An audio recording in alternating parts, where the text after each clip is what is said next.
नमस्कार, ग्रहों की माया कार्यक्रम में आपका स्वागत है। मैं हूं स्वप्निल। जब परमात्मा ने सुंदर संसार की उत्पत्ति की, तब जन कल्याण के लिए शास्त्रों की रचना की गई। रचना हुई वेदों के नेत्र माने जाने वाले ज्योतिष शास्त्र की, जिसके द्वारा हम वर्तमान और भविष्य को जान सकते हैं। ज्योतिष क्षमता रखता है हमारे आज और कल को बेहतर बनाने की। जरूरत है तो बस सही मार्गदर्शन की, और हमारा सही मार्गदर्शन करने के लिए हमारे साथ हैं गुरु श्री ज्ञान सागर जी महाराज। गुरु जी, बहुत बहुत स्वागत है आपका हमारे कार्यक्रम में। हरिओम।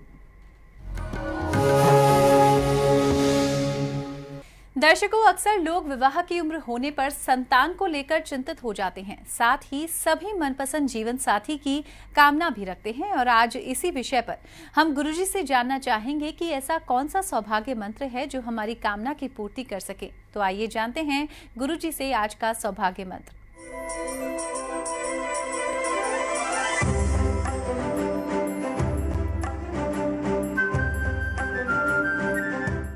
सौभाग्य मंत्र में आज हम आपको बता रहे हैं, अगर आपकी शादी की उम्र हो चुकी है और आप अपने मनपसंद जीवन साथी से प्रेम विवाह करने की इच्छा रखते हैं, और यदि शादी की उम्र में भी आपका विवाह नहीं हो पा रहा हो या प्रेम विवाह में बाधा और विलंब उत्पन्न हो रहा हो, तो आपको शीघ्र ही मनपसंद विवाह के लिए भगवान श्री कृष्ण के इस मंत्र का 108 बार जाप करना चाहिए। ऐसा माना जाता है कि इस मंत्र का जाप करने से युवक युवतियों को मनपसंद जीवन साथी की तमन्ना अवश्य ही पूर्ण हो जाती है। मंत्र है ओम श्री गोपी वर प्रदाय नमः। मंत्र एक बार पुनः सुन लीजिए, ओम श्री गोपी वर प्रदाय नमः। तो दर्शकों, हमने जाना कि कैसे बेहद ही सरल प्रयोग और मंत्र से हम मनपसंद जीवन साथी की कामना की पूर्ति कर सकते हैं। अब हम बात करते हैं आने वाले साप्ताहिक राशिफल की। इस बार हमारा सप्ताह कैसा रहने वाला है, क्या हमारे जीवन में कुछ परिवर्तन होने वाला है? तो आइए जानते हैं गुरुजी से साप्ताहिक राशिफल के बारे में।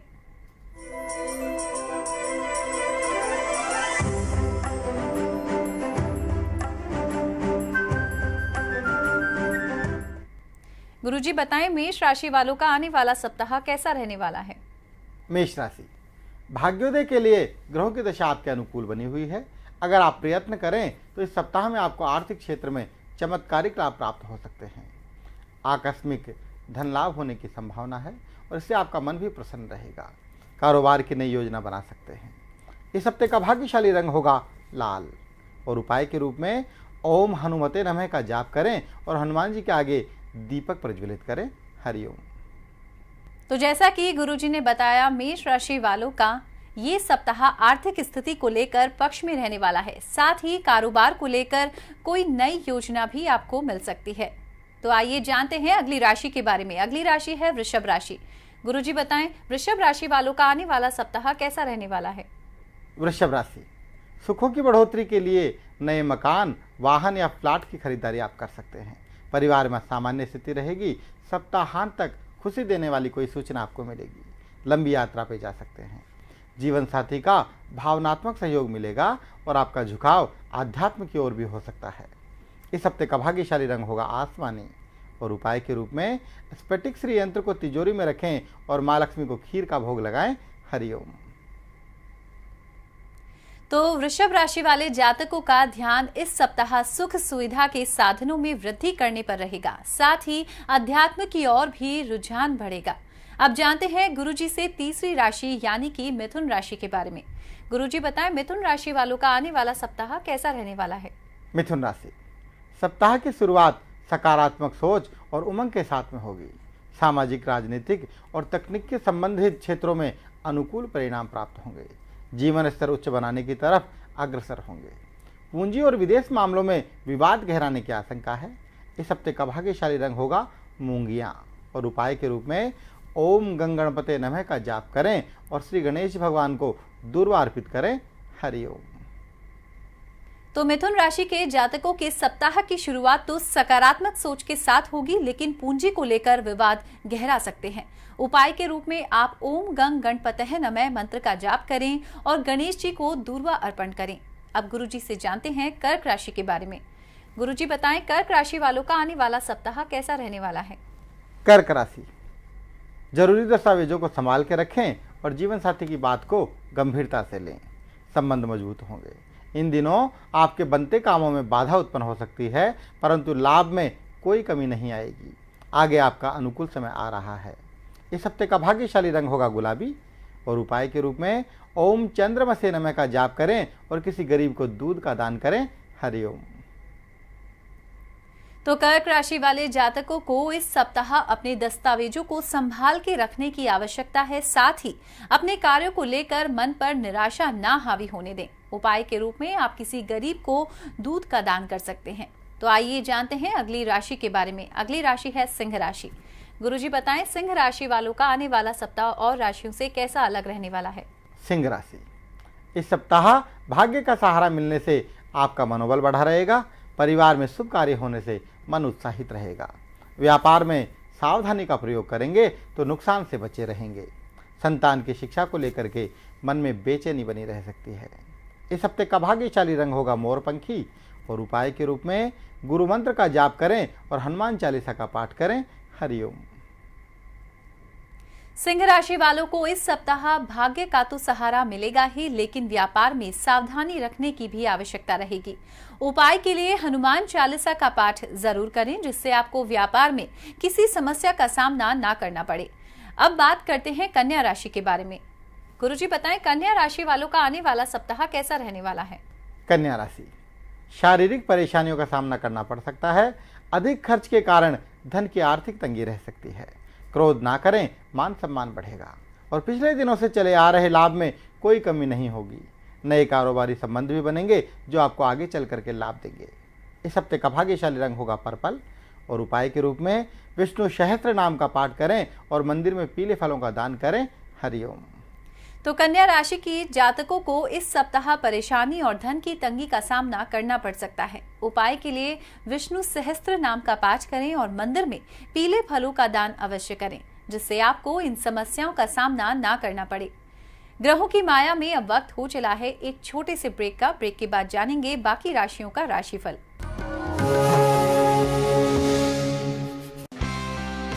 गुलाबी नगर की दिन भर की खबरों का ताना बाना देखिए गुड इवनिंग जयपुर रोजाना शाम 7:30 बजे।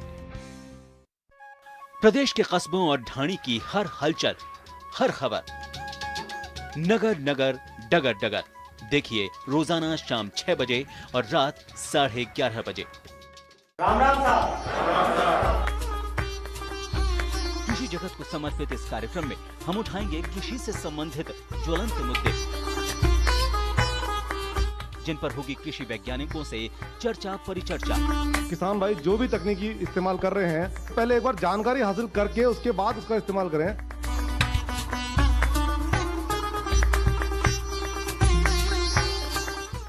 तो देखना ना भूलें राम राम साहब, शनिवार शाम 5 बजे, रविवार दोपहर 1:30 बजे और गुरुवार दोपहर 3 बजे।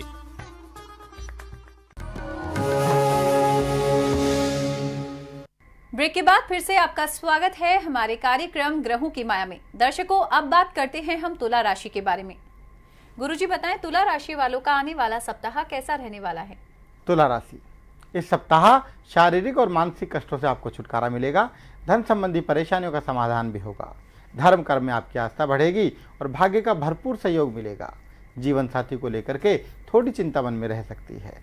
इस हफ्ते का भाग्यशाली रंग होगा हल्का नीला और उपाय के रूप में राम नाम का जाप करें और जीवन साथी को चांदी निर्मित उपहार देवें। हरिओम।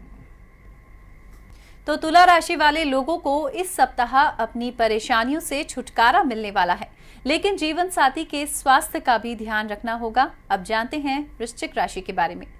गुरुजी बताएं, वृश्चिक राशि वालों का आने वाला सप्ताह कैसा रहने वाला है। वृश्चिक राशि, इस सप्ताह आय की अपेक्षा खर्च की अधिकता रहेगी। समाज में प्रतिष्ठा बढ़ेगी, लेकिन सामाजिक कार्यों को लेकर के भागदौड़ भी करनी पड़ सकती है, जिससे आपका कामकाज प्रभावित हो सकता है। खान पान में समय का ध्यान रखना होगा, अन्यथा तबीयत बिगड़ सकती है। इस हफ्ते का भाग्यशाली रंग होगा सलेटी और उपाय में कुत्तों को बिस्कुट खिलाना ना भूलें। हरिओम। तो वृश्चिक राशि वालों का यह सप्ताह खर्च और भागदौड़ से भरा रहेगा। स्वास्थ्य को लेकर भी परेशानी का सामना आपको करना पड़ सकता है। चलिए अब जानते हैं अगली राशि के बारे में। अगली राशि है धनु राशि। गुरुजी बताएं, धनु राशि वालों का आने वाला सप्ताह कैसा रहने वाला है। धनु राशि, इस सप्ताह लंबी दूरी की यात्रा करने से बचें। शारीरिक कष्ट के योग दिखाई दे रहे हैं। मित्रों और परिवारजनों के सहयोग से अटके हुए कार्य पूर्ण होंगे। मानसिक तनाव भी कम होगा। संतान को लेकर के मन में चिंता रह सकती है। इस हफ्ते का भाग्यशाली रंग होगा गाजरी और उपाय के रूप में सूर्य देव को जल अर्पण करें और गायत्री मंत्र का जाप करें। हरिओम। तो धनु राशि वाले लोगों को इस सप्ताह लंबी दूरी की यात्रा से बचना होगा। साथ ही संतान का भी ध्यान रखें। उपाय के लिए सूर्य को जल अर्पित करें और गायत्री मंत्र का जाप जरूर करें। अब हम जानते हैं मकर राशि के बारे में। गुरुजी बताएं, मकर राशि वालों का आने वाला सप्ताह कैसा रहने वाला है? मकर राशि, इस सप्ताह शनि मानसिक परेशानियां दे सकते हैं। शांति से समय बिताएं। जमीन जायदाद के मामले आपको परेशान कर सकते हैं। लाभ तो बराबर होगा, किंतु खर्च अधिक होने से आर्थिक समस्याओं का सामना करना पड़ सकता है और कर्ज भी लेना पड़ सकता है। इस हफ्ते का भाग्यशाली रंग होगा भूरा और उपाय के रूप में 7 मुखी रुद्राक्ष धारण करें और शनि चालीसा का पाठ करें। हरिओम। तो मकर राशि वाले जातक इस सप्ताह मानसिक और आर्थिक रूप से परेशान रह सकते हैं। उपाय के लिए शनि चालीसा का पाठ करें, जिससे आपको शनि देव की कृपा प्राप्त हो। अब जानते हैं कुंभ राशि के बारे में। गुरुजी बताएं, कुंभ राशि वालों का आने वाला सप्ताह कैसा रहने वाला है? कुंभ राशि, इस सप्ताह कामकाज में व्यवस्था बनी रहेगी और सत्पुरुषों के मार्गदर्शन से आपके रुके हुए कार्य बनने लगेंगे। मान सम्मान बढ़ेगा और आर्थिक उन्नति भी प्राप्त होगी। गुप्त शत्रुओं से आपको सावधान रहना चाहिए, वरना आप षड्यंत्र के शिकार हो सकते हैं। इस हफ्ते का भाग्यशाली रंग होगा खाकी और उपाय के रूप में अनजान लोगों से सावधान रहें और किसी भी प्रकार के लालच या प्रलोभन में ना आए। हरिओम। तो कुंभ राशि वालों को इस सप्ताह मान सम्मान की प्राप्ति होगी, लेकिन अपने शत्रुओं से सावधान रहने की आवश्यकता है। अब जानते हैं 12वीं राशि यानी मीन राशि के बारे में। गुरुजी बताएं, मीन राशि वालों का आने वाला सप्ताह कैसा रहने वाला है? मीन राशि, इस सप्ताह आपका मनोबल बढ़ेगा और रुके हुए कार्य बनेंगे। आमदनी अठन्नी और खर्चा रुपया वाली स्थिति रहेगी। शनि भाग्य भाव में बैठ करके भाग्य वृद्धि में रुकावट डाल रहे हैं। परिश्रम के अनुसार फल प्राप्त नहीं होने से आपका मन बेचैन हो सकता है।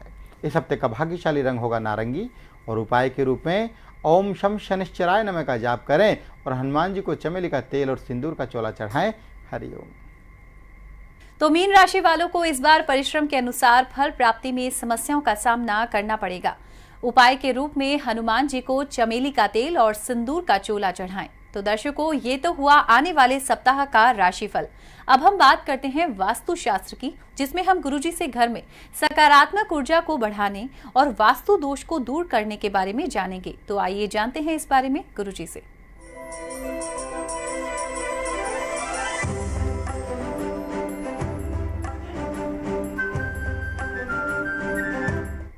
दिव्य वास्तु प्रयोग में आज हम आपको बता रहे हैं घर के ईशान कोण के बारे में। घर के पूर्व और उत्तर के कोने को ईशान कोण के नाम से जाना जाता है। ये दिशा घर में दैवीय शक्तियों का निवास मानी जाती है। इस स्थान पर हमेशा ही साफ सफाई रहनी चाहिए। इस स्थान पर मंदिर या पूजा स्थान बनाना सर्वश्रेष्ठ होता है। इससे हमारे घर में सदा ही देव कृपा और उनका आशीर्वाद बना रहता है। इस स्थान पर भूल के भी टॉयलेट बाथरूम नहीं बनाना चाहिए, अन्यथा जीवन में सिवाय दुखों के कुछ नहीं बचेगा। साथ ही अविवाहित कन्या को इस जगह स्थान पर कभी भी नहीं सोना चाहिए, नहीं तो उनके विवाह में अनेक प्रकार की बाधाएं उत्पन्न होती रहेंगी और विवाह में देरी भी हो जाएगी। हरिओम। तो दर्शकों, ये तो हुई वास्तु शास्त्र की बातें। अब वक्त हो चला है एक छोटे से ब्रेक का। ब्रेक के बाद हम जानेंगे क्या है खास आज की ज्योतिष की नजर में।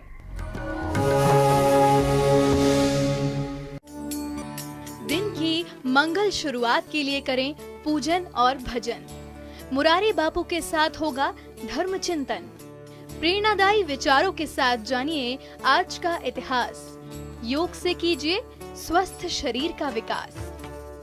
देखिए सुमंगल प्रभात रोजाना सुबह 5 बजे और सोमवार से शनिवार सुबह 6:30 बजे। जीवन में होने वाले उतार चढ़ाव और शेयर बाजार संबंधी जानकारी के लिए देखिए तारे सितारे। अपने सवाल पूछें 9413334035 या 9929265789। आप हमें ईमेल भी कर सकते हैं। हमारा ईमेल आईडी है 27nakshatra@gmail.com। या फिर हमें पत्र लिखकर अपने सवालों के जवाब पूछ सकते हैं। हमारा पता है तारे सितारे, A1 TV 13 मोतीलाल अटल रोड, MI रोड, जयपुर 302001। देखिए तारे सितारे रोजाना सुबह 5:30 बजे और सुबह 8:30 बजे। गुलाबी शहर की हर खबर पर नजर,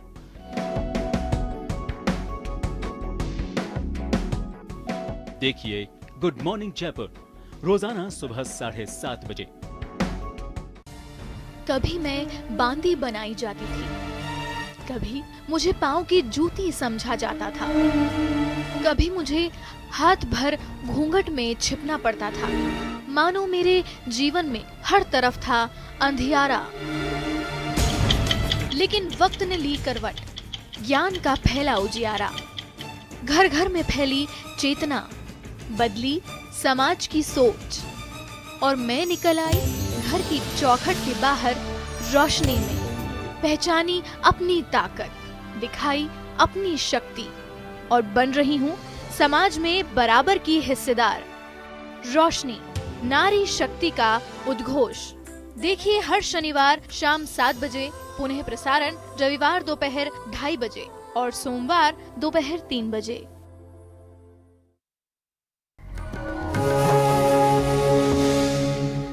ब्रेक के बाद एक बार फिर से आपका स्वागत है हमारे कार्यक्रम ग्रहों की माया में। अब हम गुरुजी से जानते हैं पूर्व जन्म और योनि के विषय में। तो आइए जानते हैं क्या कहती है ज्योतिष की नजर।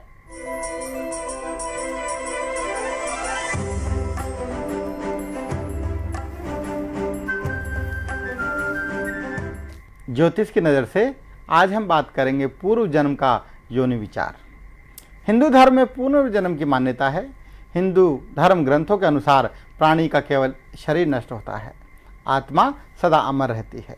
आत्मा एक शरीर के नष्ट हो जाने पे दूसरे शरीर में प्रवेश करती है। इसे ही पुनर्जन्म कहा जाता है। पुनर्जन्म के सिद्धांत को लेकर के सभी के मन में जानने की जिज्ञासा अवश्य रहती है कि पूर्व जन्म में वे क्या थे, और साथ ही ये भी जानना चाहते हैं कि वर्तमान शरीर की मृत्यु हो जाने पे इस शरीर या इस आत्मा का क्या होगा। भारतीय ज्योतिष में इस विषय पे भी काफ़ी शोध किया गया है। इसके अनुसार किसी भी व्यक्ति की कुंडली देख करके उसके पूर्व जन्म और मृत्यु के बाद आत्मा की गति के बारे में आसानी से जाना जा सकता है।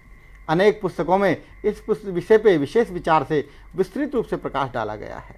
इसके अनुसार शिशु जिस समय जन्म लेता है उस समय स्थान और तिथि को देख करके उसकी जन्म कुंडली बनाई जाती है। इस समय के ग्रहों की स्थिति के अध्ययन के फलस्वरूप हमें ये पता चलता है कि बालक किस योनि से आया है और मृत्यु के बाद उसकी क्या गति होने वाली है। आइए जानते हैं इस संबंध में ज्योतिष शास्त्र क्या कहता है। सबसे पहले जानते हैं कि पूर्व जन्म में आप किस योनि में उत्पन्न हुए होंगे। आइए जानते हैं कुछ विशेष योगों के बारे में। जिस व्यक्ति की कुंडली में 4 या उससे अधिक ग्रह उच्च राशि या स्वराशि के हों, उस व्यक्ति ने उत्तम योनि भोग करके यहाँ जन्म लिया होगा, ऐसा ज्योतिषियों का मत है। लगन में उच्च राशि का चंद्रमा हो तो ऐसा व्यक्ति पूर्व जन्म में योग्य वणिक था, ऐसा मानना चाहिए। लग्नस्थ गुरु इस बात का सूचक है कि जन्म लेने वाला पूर्व जन्म में वेद पाठी ब्राह्मण रहा होगा। यदि जन्म कुंडली में कहीं भी उच्च का गुरु होकर के लग्न को देख रहा हो तो बालक पूर्व जन्म में धर्मात्मा, सद्गुणी और विवेकशील साधु या तपस्वी था, ऐसा मानना चाहिए। यदि जन्म कुंडली में सूर्य 6, 8वें या 12वें भाव में हो या फिर तुला राशि का हो तो व्यक्ति पुनर्जन्म में भ्रष्ट जीवन व्यतीत करने वाला था, ऐसा मानना चाहिए। लगन या सप्तम भाव में यदि शुक्र हो तो जातक पुनर्जन्म में राजा या सेठ था, जीवन में सभी सुख भोगने वाला था, ऐसा समझना चाहिए। लगन, एकादश, सप्तम या चौथे भाव में शनि इस बात का सूचक है कि व्यक्ति पूर्व जन्म के अंदर शूद्र परिवार से संबंधित था और पाप कार्यों में लिप्त रहता था। यदि लगन या सप्तम भाव में राहु हो तो व्यक्ति की मृत्यु स्वाभाविक रूप से नहीं हुई, ऐसा भी ज्योतिषियों का मत है। 4 या उससे अधिक ग्रह जन्म कुंडली में नीच राशि में हो तो ऐसा व्यक्ति पूर्व जन्म में निश्चित ही आत्महत्या करके अपनी मृत्यु को प्राप्त हुआ होगा, ऐसा मानना चाहिए। कुंडली में स्थित लग्नस्थ बुध स्पष्ट करता है कि व्यक्ति पुनर्जन्म के अंदर वणिक पुत्र था और विविध क्लेशों से ग्रस्त रहता था। सप्तम भाव, छठे भाव या दसम भाव में मंगल की उपस्थिति इस बात को स्पष्ट करती है कि व्यक्ति पुनर्जन्म में क्रोधी स्वभाव का रहा होगा और कई लोग इससे पीड़ित रहते होंगे। गुरु शुभ ग्रहों से दृष्ट हो या पंचम या नवम भाव में हो तो जातक पुनर्जन्म के अंदर सन्यासी था, ऐसा मानना चाहिए ज्योतिष के अनुसार। कुंडली के 11वें भाव में सूर्य, 5वें भाव में गुरु और 12वें भाव में शुक्र इस बात का सूचक है कि व्यक्ति पुनर्जन्म के अंदर धर्मात्मा प्रवृत्ति का और लोगों की मदद करने वाला रहा होगा, ऐसा ज्योतिष शास्त्र कहता है। अब जानते हैं मृत्यु उपरांत मिलने वाली गति के बारे में। मृत्यु के बाद में आत्मा की क्या गति होगी, वह पुनः किस रूप में जन्म लेगी, इसके बारे में भी जन्म कुंडली देख करके आसानी से जाना जा सकता है। आइए इस संबंध में कुछ विशेष प्रमाणिक योगों के बारे में आपको बताते हैं। कुंडली में कहीं पर भी यदि कर्क राशि में गुरु स्थित हो तो जातक मृत्यु के बाद में उत्तम कुल में जन्म लेने वाला है। लग्न के अंदर उच्च राशि का चंद्रमा हो और कोई पाप ग्रह उसे न देखते हो तो ऐसा व्यक्ति मृत्यु के बाद में सदगति को प्राप्त होता है। अष्टमस्थ राहु जातक को पुण्यात्मा बना देता है और मरने के बाद तो जातक राजकुल के अंदर जन्म लेता है, ऐसा विद्वान लोग कहते हैं। अष्टम भाव पे मंगल की दृष्टि हो और लग्नस्थ मंगल पे नीच शनि की दृष्टि हो तो जातक रौरव नामक नरक भोगता है। अष्टमस्थ शुक्र के ऊपर गुरु की दृष्टि हो तो जातक मृत्यु के बाद में वैश्य कुल के अंदर जन्म लेता है। अष्टम भाव पे मंगल की दृष्टि और शनि दोनों की पूर्ण दृष्टि हो तो जातक की अकाल मृत्यु निश्चित होती है। अष्टम भाव पे शुभ या अशुभ ग्रहों की किसी भी प्रकार की दृष्टि न हो और न ही अष्टम भाव में कोई स्थिति हो तो जातक ब्रह्मलोक को प्राप्त करता है। लगन में गुरु चंद्र चतुर्थ भाव में हो या तुला का शनि सप्तम भाव में हो या मकर राशि का मंगल हो तो जातक जीवन में कीर्ति अर्जित करता हुआ मरणोपरांत ब्रह्मलीन हो जाता है, यानी उसे मोक्ष की प्राप्ति हो जाती है। लगन में उच्च का गुरु चंद्र को पूर्ण दृष्टि से देख रहा हो और अष्टम स्थान ग्रहों से रिक्त हो तो जातक जीवन में सैकड़ों धार्मिक कार्य करता है और प्रबल पुण्यात्मा होता है। साथ ही मृत्यु के बाद में वह परम गति को प्राप्त करता है। अष्टम भाव को शनि देख रहा हो और अष्टम भाव में मकर या कुंभ राशि हो तो जातक योगी राजपद प्राप्त करता है और मृत्यु के बाद में विष्णु लोक को प्राप्त करता है। यदि जन्म कुंडली में 4 ग्रह उच्च के हो तो जातक निश्चय ही श्रेष्ठ मृत्यु का वर्ण करता है। 11वें भाव में सूर्य बुध हो, 9वें भाव में शनि और अष्टम भाव में राहु हो तो जातक मृत्यु के पश्चात मोक्ष को प्राप्त करता है। आइए अब हम बात करेंगे ज्योतिष के कुछ विशेष योगों के बारे में। 12वां भाव शनि राहु या केतु से युक्त हो, फिर अष्टम भाव शनि से युक्त हो अथवा षष्ठेश से दृष्ट हो तो मरने के बाद में अनेकों नरक भोगने पड़ते हैं, ऐसा समझना चाहिए। गुरु लगन में स्थित हो, शुक्र सप्तम भाव में हो और कन्या राशि का चंद्रमा हो एवं धनु लगन के अंदर मेष का 9 मास हो, जातक मृत्यु के बाद में परम पद को प्राप्त करता है। अष्टम भाव को गुरु शुक्र और चंद्र ये तीनों ग्रह देखते हो तो जातक मृत्यु के बाद में भगवान श्री कृष्ण के चरणों में स्थान प्राप्त करता है, ऐसा ज्योतिषियों का मत है। हरिओम। तो दर्शकों, ये तो हुई पूर्व जन्म और योनि के विषय में ज्योतिष संबंधी बातें। अब हम बढ़ते हैं हमारे अगले अध्याय यानी ज्ञान वाणी की तरफ और गुरुजी से जानते हैं क्या है खास आज की दिव्य ज्ञान वाणी में।